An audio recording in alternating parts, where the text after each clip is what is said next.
Caribbean parents, stop doing this to your kids. Number one, stop showing favoritism. Joe, isn't this the case in most Caribbean families? In most Caribbean families.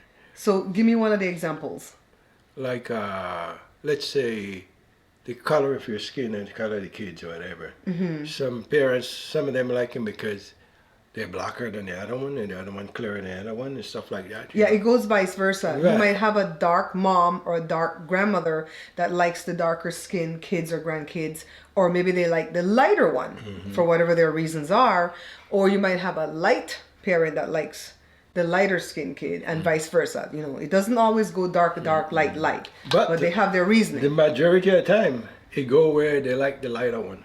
Honestly, you know that, and I know that. And then they like the boys versus girls. Right. Most Belizean, especially mothers, prefer their sons over their daughters. I don't know what that is. And it goes with a certain era. Like, for instance, I think my mom was born in the 40s, so is she a baby boomer? My mom might have been a baby boomer because she was born in 47. I think baby boomers goes from 46 to 64, so you're a baby boomer too.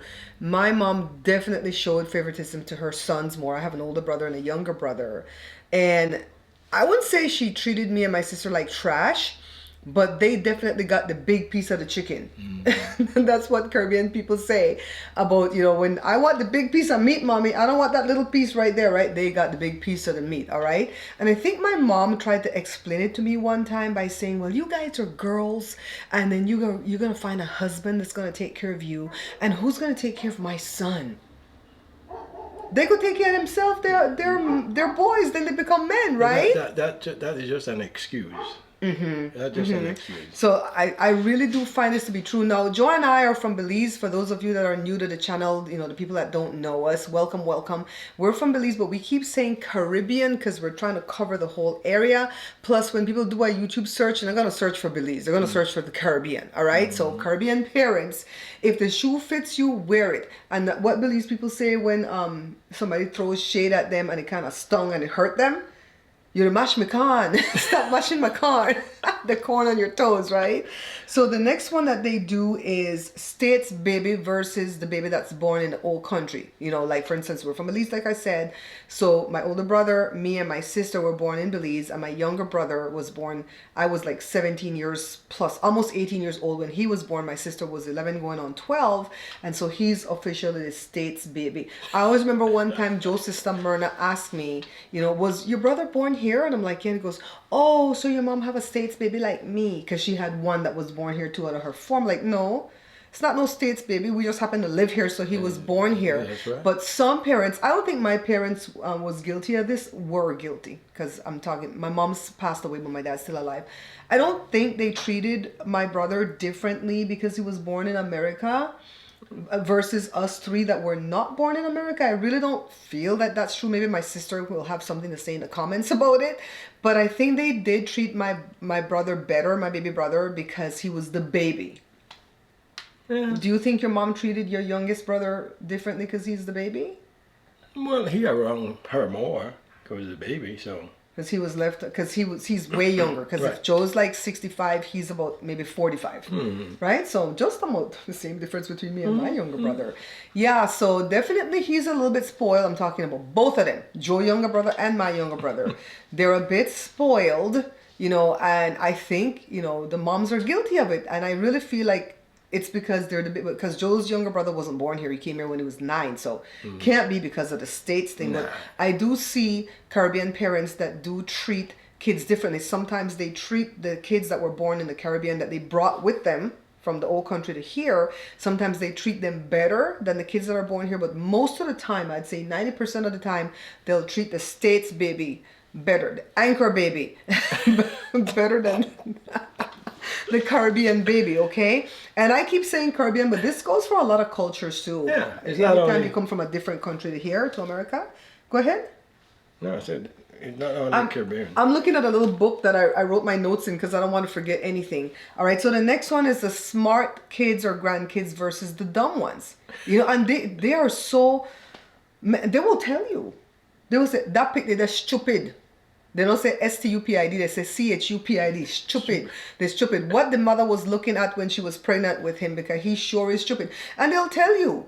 And they'll tell that baby to let that baby know he's stupid. They don't even give the baby a chance to grow up and be smart, you know?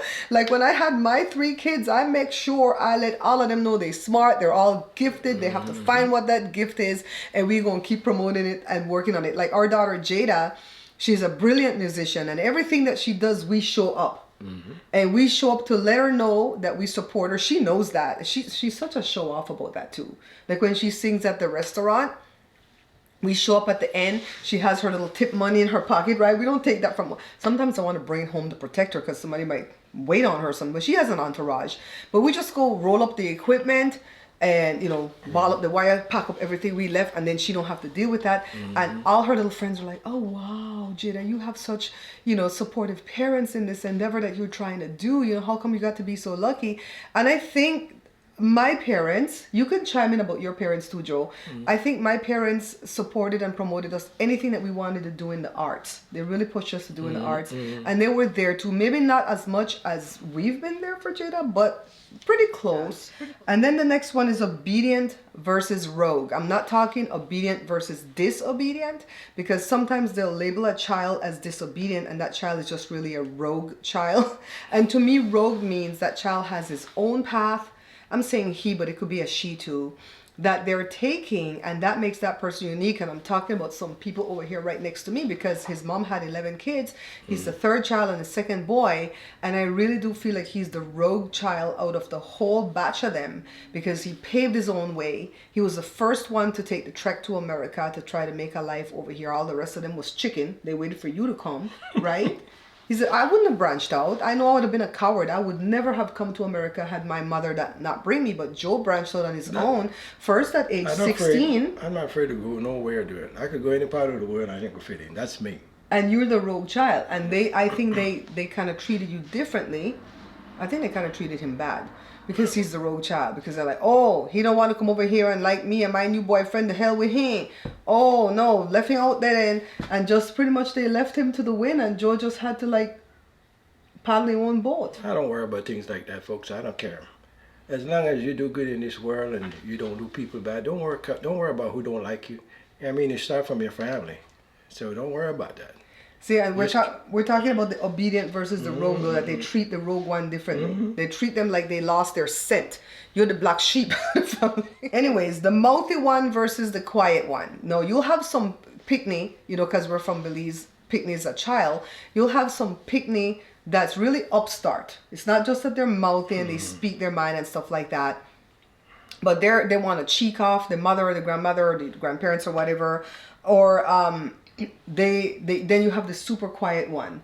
I don't know that I would have considered myself to be a super quiet child growing up, but I was definitely a very obedient child. I never wanted the elders to be mad at me. You could be talkative if you want to, but you could be obedient. I don't want to. No, it's not talkative. It's not talkative is different. I was talkative in school. You know, I was very verbal at a young age. But I'm talking about the mouthy one, the one that will say, I don't want that chicken because blah, blah, blah, blah, blah, and tell you like it is. Like, I think Jada is a little bit mouthy. I think my sister used to be mouthy when she was little because she could cuss out anybody. My mom would never beat her, never give her a spanking. And I think Joe, for so much as... My kids will try it, but they ain't going to get nowhere.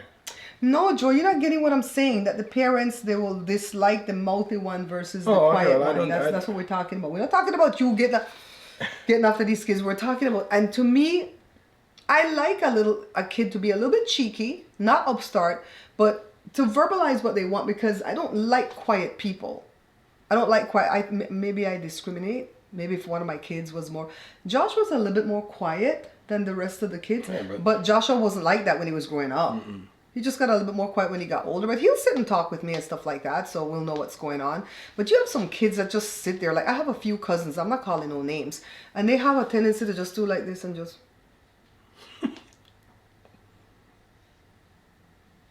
And then you have to go, what's wrong? Are you okay? What's wrong? No, if I was their mother, I would treat them differently, because I can't deal with people that are quiet. You don't know what they're thinking. You know, so sometimes they'll show favoritism that way. They're just observing. I'm quiet sometimes. They're tricky. Are you tricky? Then another one, they will show favoritism to the prettier one versus the uglier one. And beauty is in the eye of the beholder. So sometimes the one we didn't call pretty, I'll look at that person. That's not the prettier one? Are you crazy? Look at this one over here. This one's beautiful, right? So yeah, some Belize parents will do that. Some Caribbean parents will do that. They'll say, oh, that one he ugly. He look just like his daddy, because the dad's probably the in-law, right? Then another one, they show favoritism based on the baby daddy. True. My parents had 4 kids, so same mom, same dad. But Joe's parents, well, the mom has 3 sets of kids, right? 3 different men. Am I wrong? 3. And then your dad has 2. Your mom and then his wife, right? 2 sets of kids. Mm-hmm. Yeah. So I feel like Joe's dad shows favoritism to those 3 kids that he had after the set he had with Joe's mom. Well, and it could be because they're the younger ones. The younger one, that's after when I already grew up. I was out of here. I mean, did you have a good relationship with your dad when you were growing up? Oh yeah. Yeah, you did? Oh, yeah. Okay, but now I can see he shows them favoritism over his older kids. I'm went out by myself. I don't wrong them or nothing like that. I barely know them in a sense, so I don't worry about that. So yeah. So then Joe's mom definitely showed favoritism to the other 2 sets than Joe's dad's set. Mm-hmm. And we don't know why. We don't know if she secretly hated your dad the whole time she was with him. If she secretly didn't like him. We don't know if because that batch is the darker batch. We don't know why. She never said, but it was definitely true. But it's true. I mean, it's true. It's not only my parents. I got a lot of parents like that in the Caribbean and all over the world. Mm-hmm. That was favorite because I like that man more, but I like the kids better than that. Oh, that makes sense. Yeah. It's based on the fact that if they like that baby daddy more than the other baby daddy, then they'll like the kids from that baby daddy that they like more. Mm-hmm. That makes a lot of sense. Mm-hmm. So maybe that was the case. So we don't have that in our family, but I do think that I am the black sheep of the family. And it could be because I was the middle child for so long, right? It was my older brother, me, and my sister. My brother came so late. So maybe I have middle child syndrome. I just don't know. I'm going to take claim to certain things too if I'm the one that's just feeling a type of way. But I really do feel like my mom favorited my older brother first. And part of that too for him was because he was born as a premature baby. He was born at 28 weeks back in 1965. So that was a thing back then. He should have been DEAD. DIY. No, DEAD. But I don't want to get monetized. And if we want to curse here in these little podcasts that we're doing, guys, here at this channel, we're going to say like ish for the S word. We're going to say like witch with a capital B for the B word. We're going to say F for the big F bomb. I don't want to like curse and get my stuff demonetized or making less money. But sometimes I love when I watch people talking live and direct and then they cuss. Oh, it just makes it better for me. But I want my little shmoney over here at YouTube. Did we cover pretty much everything in that one section about them showing favoritism? Stop showing favoritism to your different kids or grandkids, Caribbean parents, because you will harbor a lot of resentment between the kids, the siblings, the cousins, and so on. You really do. And after you're dead and gone, they're not going to make up. So don't say, oh, when I'm dead and gone, maybe they'll cry over me and then they'll make up. No, they won't. No, they won't. They will just always look at that one like, oh, yeah, you know, my mommy's favorite. You were grandma's favorite. The hell with you, right? So the next thing, I think I have like 7 of them, Joe. Then the second one is stop leaving your kids back in the old country to come to America to make a better life. That happened a lot in the 60s, the 70s, and 80s. Belizean parents think they're doing the right thing by leaving their kids with auntie, name, grandma, grandpa, whatever. And they come to America. Back in the 60s and 70s, they would go to Panama. A lot of people went to Panama. But they would come to America to try to make a better life. And that's truly their intent. Right. They want to come and get a job so they could make good money and send back money to put the kids through school or buy them good clothes, good toys, stuff like that. And some of them do. It's not everybody that falls short, but some of them do. They're able to do that. But a lot of the parents can't, because when they get to America, they realize that life is not a bed of roses like they think. when they, when oh, look at America, everybody rich over there, right? No, Rich. rent is high, and I'm not just talking now in 2022 because of the pandemic and back in '08 because of the recession. Back then in the 1980s and stuff, rent was still high because in Belize, most of the people didn't pay rent. They live on mommy and daddy land. They put up a little shack. They don't pay no rent. You come here now, you have to pay rent. You have to buy groceries. You can't go on food stamp and welfare and stuff like that because you don't got your papers 10 to 1. And then you have to stay in the shadows and work underneath the table to take care of old people, and they treat you bad sometimes. And then you intend to send your money home to take care of your kids, and pretty soon you need all your money to survive here. And then pretty soon, out of sight, out of mind, the kids are forgotten. And then they stop sending stuff home, not even money for food, let alone clothes and school fees. I talked to somebody recently that told me that when their mommy came to America, their life changed for the better because mommy was sending home money steady to pay for her school and stuff. And so that's like rare though. That's rare. I would say maybe 5% out of the Do it, right? Yeah. Send the money home. And I really don't believe that the parents intended to not do that. There's one person, I'm not going to call no name, so don't call no name, that we knew in the past where she came and within like, I want to say 18 months, she was able to send for the 2 of her kids, right? She worked hard on that. She got them over here. And even though I didn't like this person, I respected that she was able to do that and get them here. That was her goal. I'm not just going to send money back for them. I'm going to send for them. And they came. And later on, I'll tell you a story about her again in one of the next topics because I don't want to get it all mixed up in here. Okay. So when you leave your kids with family members or friends or whatever to come to another country because it's not just always America. It's just some places where you can make money. It causes resentment. The kids to you. It causes a lot of resentment because they feel abandoned.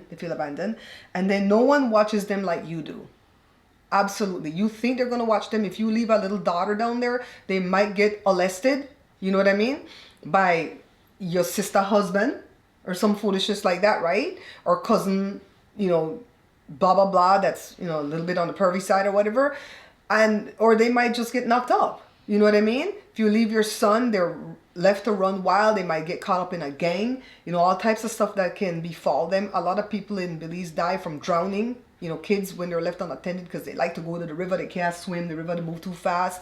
Nobody there to watch them. Number 3, stop sending your kids back home after you already brought them to America with you. Some parents will do that. They'll find that they have to work so many hours that the kids are unattended. There's nobody to watch the kid. You can't leave your kid unattended here in America. I think they have to be age 10 or above in order to leave them alone. And they have to be mature. You can't leave like an immature or what's going like that? Is that the fridge? I guess. A differently abled child. I'm not even going to say a disabled. But a differently able child, you can't leave them unattended if they're not mature enough to be left unattended, even at age 10. And I think to be a babysitter, you have to be like 14 or something like that to be a babysitter, like a certified babysitter. 16? No, I think 14 for babysitters. So you can't leave the kids unattended. And so they realize they've become latchkey kids. And maybe the kids start to go down a beaten path where they're getting into trouble. And that parent will send the kids back home to the old country for the grandparents or the uncle name, auntie name, somebody strict. Because every Caribbean parent has somebody strict in the family that's beating the religion into your head and also letting you know you're not going to become a streetwalker. You're not going to get hooked on drugs. You're not going to this. You're going to do right. You have that person in our family was Aunt Grace, my grandmother's sister. And she dead since 2008. And I still have all her teachings in me, right? It's like, don't do that because Aunt Grace wouldn't approve of that. Yeah, so they want like that person to straighten out that child. And then that's not those people's responsibility. That's your responsibility. And those people are already getting older, so they can't. They can't. My uncle Les, he's dead since 2002. He did that with one of his kids, his son Timmy. Sent him back home to Belize for my uncle Roger to straighten out because Timmy was going down the beaten path. Timmy got there and stayed at grandma's house, and grandma had a clean name. They don't do no drugs. They don't steal. They don't do anything like that. He started to sell drugs out of grandma's house. When Roger found out, he put him right back on the plane because they had an open-ended ticket. I said, take your picnic and raise it yourself because we didn't know him. He's born here. We don't know him, right? Stop doing that to the old parents in Belize because they can't deal with it. Why do they have to take care of your responsibility? You're the parents, right? No matter what, we kids, thank God for we kids never got into anything. But if they did, I wouldn't send them on my mom, send them on my grandparents and all that stuff. No, they're my kids for me to raise and straighten out, right? Number 4, stop being too proud to say I love you to your kids. Oh my God. Joe, you know what? We need to change that too. Oh, we need to, at least me. I'm not too proud to say I love you, but I feel weird. I'll tell my kids. That's why I bring myself to say it, because when you were a kid, you know your mother loved you. When did you say it? I always tell Jada and Joshua and Jory I love you. I have to pay attention because I don't hear that. Yeah. But go ahead. I know I got to do it because my parents never used to do it. I mean, you know they love you. A lot of Caribbean parents, you know they love you, but they don't come out and tell you I love you. They don't say the words I love you. And then I would say the last 2 years, my mom started to tell us. No, last year. It was last year? Last year when she almost, Joe's mom just passed about a week ago on November 14th. We're taping this like on November, 21st? Something like that. Yeah, a week ago. Today makes a week since his mom passed away. And it was a year ago she was sick and she almost passed. And that's when she started to purposely say I love you. And I respect her for that because that's a hard thing for them to do. But I tell you what, it feels strange because you never hear your mama or your daddy tell you they love you. Mm-hmm. You know they love you because, but they never tell you. Yeah, when my mom was the week before she went into the hospital and then subsequently passed, this is how my mom showed me that she loved me. She was sick, sitting on the bed, and I was getting ready to take a trip to Utah, and I went to visit her, and I'm sitting with her like this, because she was kind of weak, so I'm kind of holding her up, and she did this. Man, that still makes me tear up because that was her way of saying I love you, but she couldn't say it. And it's not that they're hard-hearted, it's just that they're not raised that way. Then you have the narcissists in the family, like my dad, that will say it, but then he don't mean it. He don't show it in his ways. You know what I mean? Right? So I know I have to work on that because I love my kids. I know that Jory, our son, has moved out. He moved out about a month ago. When he calls, he's going, I love you, Mom. And I'm like, oh, that's strange. Okay, love you too, son. That's the last thing Joe's mom said on the phone when we spoke to her the Friday. She died on a Monday. And she was talking to Joe about a surprise visit the sister did, for her. The sister went to see her. And she was hanging up. And because she's been saying I love you for the past year, I was sitting right here on the couch editing. And I said, and she says, tell Barbara I said hi. And then I said, love you, Grandma. And she says, love you too. And then she says, love you, son. And then Joe says, I love you. And that was the last conversation Joe had with his mom. And then by Monday morning, she was gone. So I'm glad that she changed towards that last year and started doing. And I give her all props for that because that's a hard thing to do. Stop clearing your throat. You have a habit of clearing your throat. There's nothing bothering you. It's just a habit. It's just a habit. You guys, I need a new fridge. You hear that fridge hollering back there? So, anyways. Stop burdening the older kids to raise the younger ones. Oh, Lord, have mercy. No, this is not just Caribbean parents. I saw this with a Black American parent. When the boy became old enough to go to college, the older boy, the parents paid for him to go through 4 years of college. And when he was done, they turned around and said, no, you have to pay for your sister. You get a job and you pay for your sister. Or your sister or your brother. That's not fair. Nope. That's not fair to that older sibling because they didn't birth that child. You're the one that pushed that picnic out. So why that older child have to be burdened with that? Or you'll see the family has like a disabled child and they're not making any plans for who's going to take care of that child if they pass away because, the picnic then the siblings going to have to do it. Well, who's going to do it? Not everybody is born with a servant's heart. I always tell you that I don't think I was born with a servant's heart. I don't like to serve. I don't like to be a caregiver. I can't. Joe is a good caregiver. Thank you, God, for Joe in here. But I just don't have that in me, and I can tell you what my flaws are. I'm not ashamed to tell you that. So then stop spoiling the baby. We already kind of touched on that. Yeah, if you have like Jada's our baby, she's, the baby in the family. And the boys do spoil her. Her older brothers spoil her. But I don't think me and Joe spoil her. I think we treat all of our kids equal. Yes, we give Jada a lot more attention because she's the one that wants a career in the public eye, and we do have to protect her. So we give her a lot of attention in that regard, and I do help her a lot with her career that she wants to do. So, but I don't think she's spoiled. My kids think Joshua's the spoiled one. But he's not. He was the firstborn for 2 years, so yes, he got away with a lot of murder when he was younger. But I really do feel like Joe and I treat our 3 children equally. We love them the same. Mm-hmm. We dislike them the same because they've got parts of their personality that's not, Sometimes I want to pop them upside the head. The same way. But each of them have a different thing that they bring to the table. Right. Like Joshua's a more calmer person. Joshua used to be bad when he was little. Oh my God, he was a mischievous kid. And then when he got to be like 7, he just calmed down. So if you have a mischievous kid that's getting into everything and taking things apart and trying to see how the TV works, by age 7, shh, just pray. Keep praying. By age 7, they'll calm down. That's why he could build a computer and all that stuff. Oh my God, he's still, he has an engineer's mind. He still does. Now, Jory, on the other hand, he's loved kids ever since he was little. When we went to parties and stuff, Jory was like 7, 8. He would take care of the younger little cousins and so on, so the parents could party, yada, yada. So Jory became a teacher. And I keep telling him, why do you want to be a teacher? Teacher don't make no money. But he loves that. Word. They say that the nurses are quitting nursing because McDonald's is paying more to flip the burger than to be a nurse when it comes and a to teacher. A teacher, they should pay the teacher a good salary because without the teacher, the kid ain't gonna be dumb. But I think America wants that. We don't want to get into politics, but I think there's one party in this country that would prefer for people to stay dumb, especially people of color, stay dumb, so that we can just get rich off of your dumb heads. Because if you don't educate the kids, then the next country, they're gonna take over. Honestly, they got China and all these places trying to put America down. I mean, everybody want to beat America down. It's true. It's true. All right, stop being a helicopter parent, and that's for me.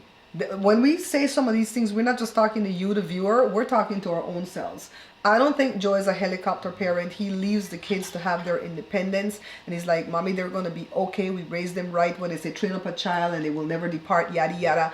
And I would say that I'm a helicopter parent, but just to a degree. I'm not a helicopter parent to where I'm nosing up in my kids' business. Like I'm not, gonna go nosy because I know their password to their bank accounts and stuff. They've never changed it ever since they were little.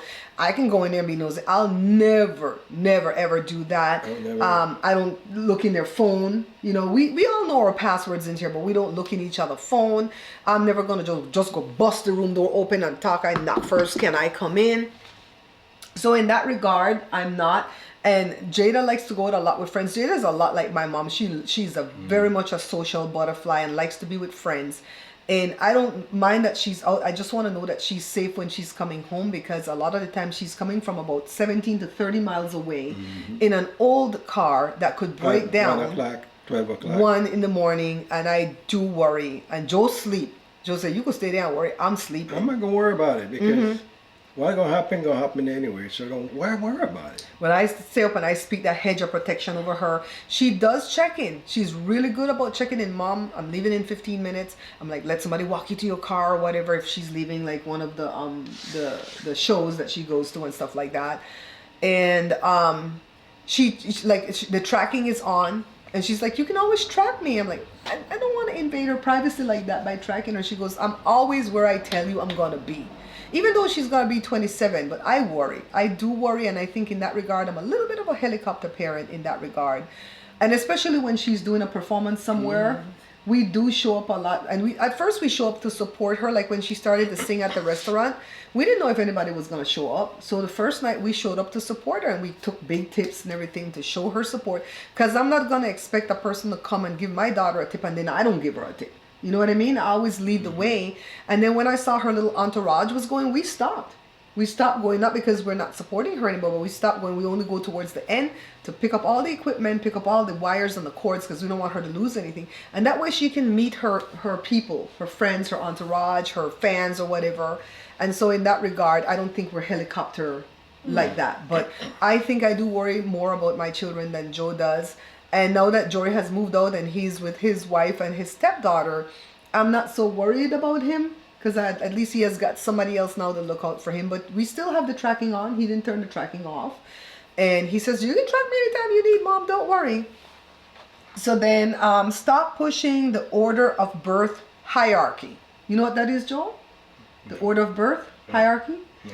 The Caribbean parents and other cultures too, African culture and stuff, they always give a lot of meaning and respect and power to the sequence of birth.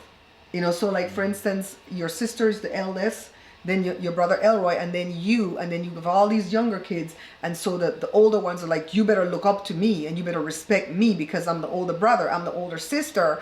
And I think that worked in a regard back in the Little House on the Prairie days, because those kids have to take care of the younger ones when mommy and daddy are out at the market trying to get bread or whatever. But nowadays, I don't feel like you can have an older sibling that's being a witch with a capital B to the younger sibling, and the younger sibling will have to suck it up and deal with it because why? Well, because that's my older brother. That's my older sister. No, and I'm the older sister, and I'm saying that. But it's true. I mean, why should I? I mean, I'm older than my brother. Or something like that. Why should they stuck up on me if I'm doing something wrong?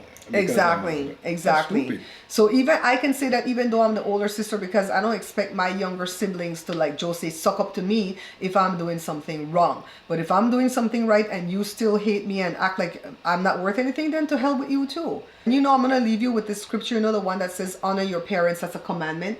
Honor your parents that your days may be long, right? I do believe in that. I do believe in giving your parents the utmost respect, especially if you have parents that are trying to do their best. You know, of course, if you have abusive parents and they're, you know, abusing you physically and actually and mentally and blah, blah, blah, then the hell with them. But, you know, you have parents that are trying their best. Honor and respect your parents. We, you know, Joe and I do that, you know, with our parents. But another part of the Bible also says, parents don't send your children on to wrath. Do not anger them, because then they're going to fly in your face. But these people have a saying, if you're not too old to stoop, I am not too young to peep. Meaning that older person stooping down to F with you, then I'm going to reach up and peep and poke you in your eye. That's what that means, all right? So be careful with your kids, because that's all you have sometimes. And when you get older and you get sick, your kids might not want to take care of you, and they're going to have good cause not to do this. And other people are going to watch from the outside and say, oh my God, look at that picnic. You know, they take care of his pa. Look at the pa sick in the street, pee up on his pants. You know, the pa had a stroke laying in his own poop, and that picnic don't even go there. You know, I have a cousin that didn't even go to his dad's funeral, and everybody judged him. And I don't know what the story is, but I'm like, I'm not judging, because I don't know what the story is. You know, what did the dad do to him to upset him like this? You know, if you don't know the story, shut your damn mouth. Anyways, guys, we're going to be doing a lot of these types of conversations here at the page. I'm going to make a video. Well, you probably would have already seen that video telling you that a change is coming to this channel.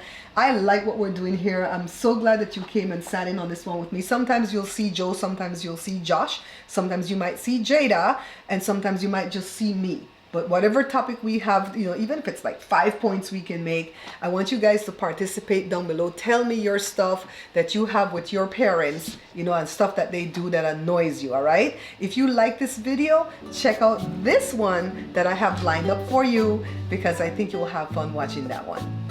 Bye-bye, people.